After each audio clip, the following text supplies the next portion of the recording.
And welcome back here to the Jordy Culotta Show, driven and powered by Go Chevrolet. Appreciate you all being here on this Thursday. Make sure to hit that like button, share button, comment button. Cool to be joined by our next guests here in studio. Mekhi Wingo is the SEC Defensive Lineman of the Week, and Gaye is one of the most ferocious defenders in college football right now, as the Tigers are on a bye week, and they're both in studio with us here on this Thursday morning before the big matchup next Saturday night in Tiger Stadium. Fellas, good morning. Good to see you guys. Good morning. Appreciate you having us. Absolutely. We will start this with both of you. Mekhi, we'll start with you. Take me back to the start of the season, to the opening game of the season versus Florida State. You guys lose one of your brothers, a guy that you went through the entire offseason with, and maybe one of the best defenders in college football in Mason Smith. Take me back to that moment, what that was like for the group, his teammates, and in the moment, in the middle of that game. Yeah, it's hard when you lose, a guy that you didn't grind with through the spring, through the summer, winter workouts. Just when you see him work so hard this offseason to have, the season that he was supposed to have, and he go down first game of the year, it's hard. But he came back out of the locker room, he was just like, just keep going, you know what I'm saying? He wanted us to keep balling. Just, Ali and BJ did a great job of keeping the group together, making sure we didn't get down, At that time, we did get down a little bit, but once they picked us back up and we got started, everything smoothed out the rest of the game. But it's hard losing a guy like that. Absolutely. How about you, for Ali, in the moment? No, I mean, in the moment, it's tough. It comes as a surprise. You don't expect it. It's the first game. Everybody's tensions are rising. Like, first game, we're trying to, set a tone for the whole team and going into the season. But it was tough. And, when it happened, I try to, hold the guys down and let them know, it's, we can't get down. Even though I followed up afterwards, the vicious hit that happened with me. But even when I went down, it was clean. It was it's not football, but it happened. But even then, when that happened, a whole lot of things happened in the game. But even when it happened, on the sideline, I try to keep the guys, focused in the game and let's finish this game out. We came close at the end, but just didn't have enough to finish. But I think that kind of set the tone going into the season. Guys stepped up he stepped up in Mason's place, and he's been doing a great job, phenomenal job. And, that's all you can ask for, guys stepping up even when somebody goes down. And, a lot of respect to him. He's been doing his job. He's been setting the tone on the interior and setting great examples for the other guys on the D-line. So, you can't ask for any more. When I saw Mason being helped off the field, and him and Jamar Cain, you could see them make eye contact, and Cain almost kind of looked over him and he kind of gave him I'm screwed, bro. Yeah. I'm done. The first person I thought of and looked for was you, right. And I thought this sucks for Mason Smith, but here is your shot. What was your thoughts in that moment right there where you felt bad for your friend, but here comes the spotlight on you? I knew it was time for me to step up. We prepared, the team needed me, and when it was my time to step up, I needed to be ready. I was on the field with Mason when he went down. And, people go down. I'm thinking it's just, he cool. He going to go out a few plays, come back in. But I asked him, was he all right? And he was like, nah. So he knew. So at that time, I knew I had to step up, be there for my team and just provide a spark that we needed. Ali, this defense seems to have a plan every single week. It seems like whatever comes at you guys, you are planned for, you are prepared for. What is it like in Matt House's defense, and what is the preparation like each and every week? I'm not going to boost too much, but, House, he's a great mind. He's a great defensive mind, and it seems he has a plan for every week, as you already see. He puts us in a great position, the D-line, the backers, the back seven and all of them. He puts them in a great position each game with different game plans, different schemes that we see. And, we find success in it, and, we play good, but it all complements his work and how the position he puts us in to be successful. So, I mean, he makes sure that he puts us in a position where it don't matter who's eating, make sure somebody's going to get back there and make a play in the backfield. It don't matter. He makes sure he knows what he's doing with us every week. From your point of view, the scheme each week, it seems different, but y'all stay executing at a high level. What has it been like week in, week out in just preparing? Just with the different type of offenses we've seen this year, just the air raid, Mississippi State, throwing it all over the place, and then playing a team like, who was that did New Mexico? Auburn, you had a freshman quarterback. Yeah, just teams, you know what I'm saying, with mobile quarterbacks and things like that. He puts in a new scheme every week, and I would say it's our preparation throughout the week that allows us to exceed on the field and, you know, do what he's asking of us. Because we practice hard throughout the week, and I think that's the, you know what I'm saying, that's what's been the big thing. When we practice hard and have a good week of practice, we win games. So, you know what I'm saying, just the attention to detail and things like that, just the little things he's showing us in the meeting rooms, it's easy for us to translate it to the field. You two feel like leaders on this team.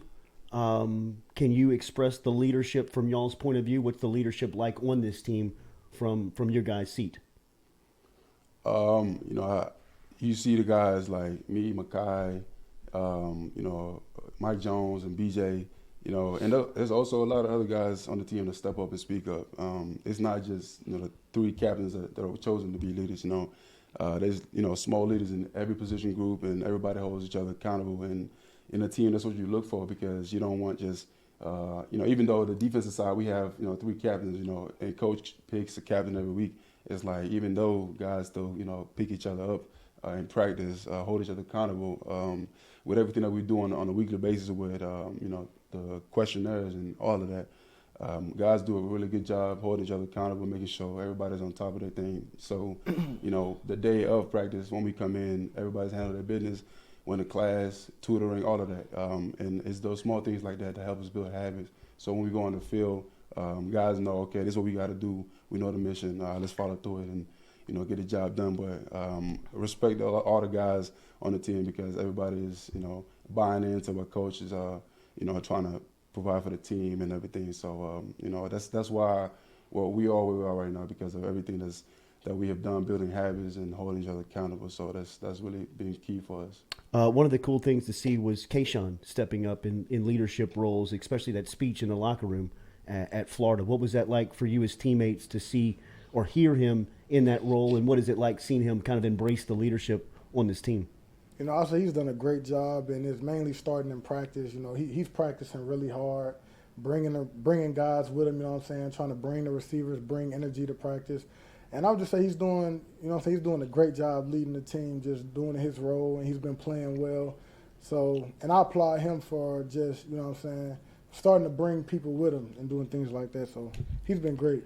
How good was how beneficial, what was it like, the players-only meetings? We heard a few of them came out. Usually when people hear that, they think that you're in crisis mode, right, or a team is something bad is happening. What were those situations like from your guys' point of view? It wasn't really in crisis. It was just us just having, you know what I'm saying, having to talk with each other and understanding, like, we're fine. Like, you know what I'm saying, we're still in position to win what we want and take what we want. It wasn't just, oh, we have to fix this, oh, we have to fix that. No, it wasn't that like that. Yeah, and, you know, it's always good to, you know, be with just us as players and, you know, talk it out, talk what we need to talk out, communicate, like, what's going on, like, how's everybody, you know, feeling, and, you know, send a message out there letting them know, like, okay, we got to start picking things up a little bit more, you know, maybe, you know, don't panic, because that's something we've done a good job with, not panicking, you know.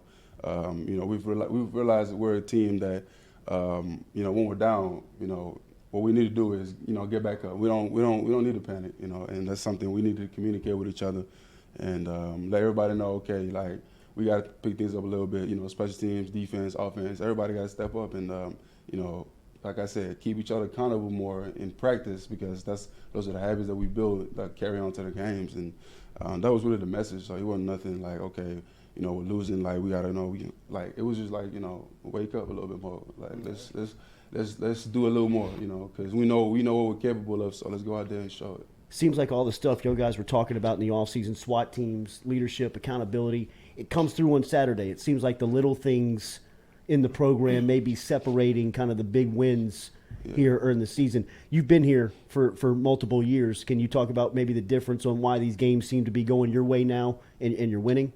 You know, it's just the traits that Coach Kelly has brought in, and you know, it's, you know, every coach has that, like I said before, every coach has their own way of instilling winning mentality in the team, and you know, he just does it differently, and it's worked so far.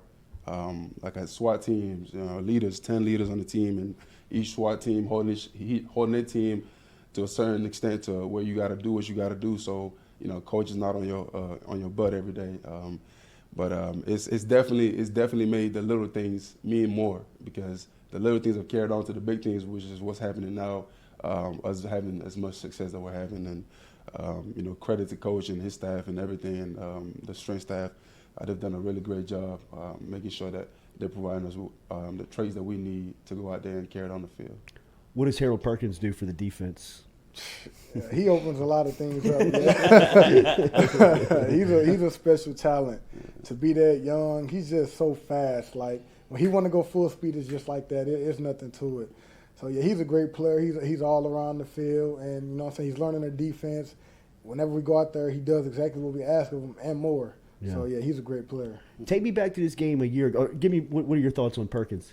Man, he's a great kid. He's a young buck acting like a vet.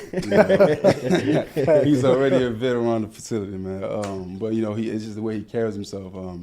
He's a hard worker. He works hard, and in practice, he's still learning. But you can tell he wants to learn. He wants to get better. He wants to be the best at what he does. And he's a very special kid.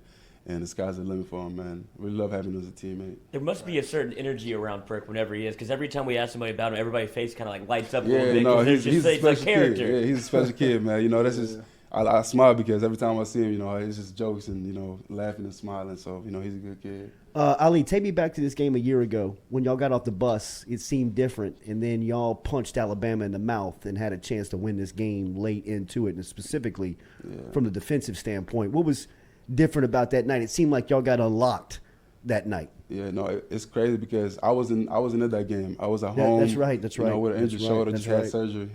So watching it on the TV is like that's a whole new defense I saw out there. I was a little down because I wish I was a part of that. Sure. And I saw my guys ball. It's just tough that we couldn't come out with the win. But the guys did their thing on defense, and offense we struggled a little bit. But that's something we hope to flip the script on this year and finish strong on the game, because coming up that close is just tough. That you want to get that win, and when you don't get it, it's just like, man, what could have happened? What coulda, shoulda, woulda, Yeah. But that's something we hope to change this year and finish strong and get a dub on them. Y'all have played some high-level quarterbacks over this run. Will Rogers at Mississippi State, obviously. Hendon Hooker with Tennessee. What are the challenges that the next guy brings in, Bryce Young, who might be the best in the game? Have you started to look at him, and what makes him so good at running that offense? What I say, CJ, he's very well at climbing the pocket and staying very poised in the pocket. And as a D lineman, if you run past him and don't break down, he's going to shake you. That's what I've seen a lot on film. So he's a very hard guy to get down. So I'll say that's going to be a tough task we got. What are the challenges in stopping this Bama team? I think it starts up front as a D-line, and just like every game. Containing a good quarterback like Bryce Young. I mean, he's a small quarterback. He can get through holes, but all we can do as a D-line is contain the pocket and set edges and just make sure we're affecting his passing game, because we know he's going to throw the ball. He's going to give the ball to his weapons, his receivers, they have a good back. He's also a special talent, so all we can do is stop the run and win up front as a D-line.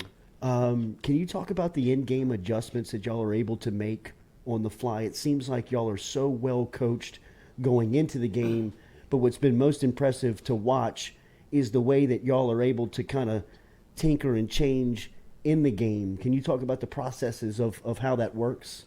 That's what the coaches give us praise for. They always say whenever we need to make adjustments on the fly at halftime, we're a team that is always able to do them. He'll put new plays in at halftime, and we'll run them and won't have any problems with them. So I would say that's what Coach House is best at. Whatever he sees out there, when he comes in at halftime and makes that adjustment, he's very great at that, and we pick up on it just like that. So I would say it goes hand in hand with the coaches and the players being able to adjust to it. For sure. You got any idea what this atmosphere is going to look like next Saturday night? Man, it's going to be ridiculous, man. Yeah. It's going to be ridiculous. I remember when it came down here COVID year, it wasn't, it was COVID. Yeah. You didn't, you already knew, like, not a lot of guys were going to be out there. But this is going to be a hectic, crazy, I mean, we know the fans.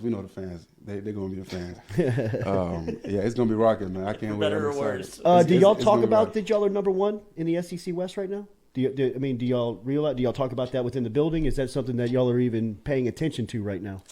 I talk to him. I tell him like, man, we know who we are. Like, we know what we've done. We're not trying to let that get into our head a little too much because the job is not finished yet. But we know every week we have to be 1-0, and that's our goal. Wherever they got us at, we know what the mission is, and where they got us ranked, that doesn't matter. We haven't done anything yet. So we got to finish. We got to finish the job and the mission. Really, you have to be playing with supreme confidence in your quarterback. Sure. Right now, he seems like he's playing as good as anybody in the country. What is your thoughts on kind of the offense and how he's running it right now? Yeah, he's been playing amazing. He's very electric, hard guy to take down. When he's running, he's very shifty, and he's been very poised in the pocket lately, making the big time throws. So I would just say he's doing a great job. He's also doing a great job leading and just running the offense and just controlling the game. It's all going through him, and he's been great. Yeah. Is this a version of him that y'all saw in practice a little bit where you knew he's like there was a Jayden Daniels that maybe didn't come through on the screen early on, but in practice you knew that there was a different version of Jayden that like maybe the LSU community hadn't seen yet? Yeah, we've seen it in practice. I think it all took for him to be more comfortable in game time speed. But he's shown more comfortability in the game and really executing the plays and leading the offense in his own way. But he's doing a really good job because that's what you want from a quarterback. Feel comfortable and and have a good old line. And he's definitely shown playing free. Yeah, he's playing free. He's playing free and he's playing his best. Yeah, so that's all you can ask for. Got to be cool to be in November and still control your destiny. To be here. Fellas, congratulations on the success up to this point. Best of luck next week and beyond, man. The build-up will be wild for next Saturday night. Go out there and ball, bro. Y'all been impressive to watch up to this point. Yeah, Mekhi, have they told you anything about what to expect next Saturday? I mean, obviously coming from Missouri, I don't think you've been in LSU, Alabama. Like, no disrespect to Missouri, but this is a different animal you're about to step into. Different beast. Yeah, man. I don't even know what to expect from the atmosphere and things like that. Like, I don't know. We're going to see. I'll be ready for it. Keep balling, baby. Keep balling. Appreciate it. Thank you all for y'all's time. Thank you for having me. Absolutely. Good to see y'all. We'll be signing off. More of the Jordy Culotta Show tomorrow morning, 7 to 9 a.m. Make sure and hit that like, share, comment button. Back with you, driven and powered by Go Chevrolet. What's up, man? Appreciate you.